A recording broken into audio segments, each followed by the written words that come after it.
Good afternoon, Professor Dr. Bob Javan. Thank you very much for having us. And we congratulate you for the fact that you were elected in the Executive Board of the European Academy of Science. Thank you very much. Now we are in the month of the awareness of the men's health. What activities are planned? The prostate cancer remains one of the leading causes of cancer death in men. So it's very important to raise awareness. As women are very aware of breast cancer, men should equally be aware of prostate cancer. So how often do men suffer from prostate cancer? Generally speaking, in the Caucasian white population, in Europe specifically, the numbers are very high. We used to think, for example, that the Japanese population does have a very low incidence of prostate cancer, that may be genetic. And indeed, 20 years ago, they found out that those Japanese that moved to the United States, for example, and changed their diet, start having the same numbers in prostate cancer as Americans that live in the United States. So which means and which proves that it's not the genetics, it's maybe more environmental and I think that's something very important today to talk about, nutrition.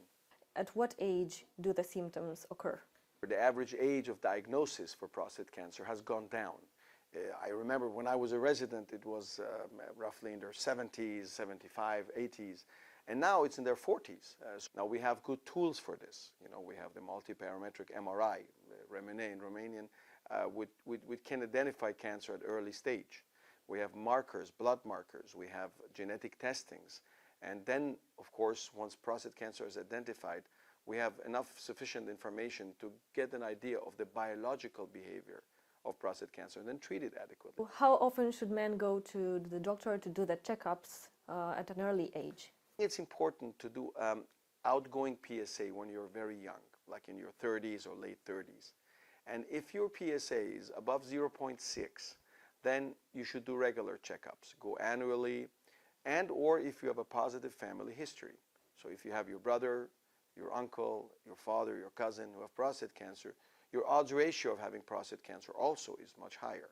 How have the ways of treatment changed? You can do active surveillance. If the cancer is biologically not very aggressive, you don't do anything. You leave it.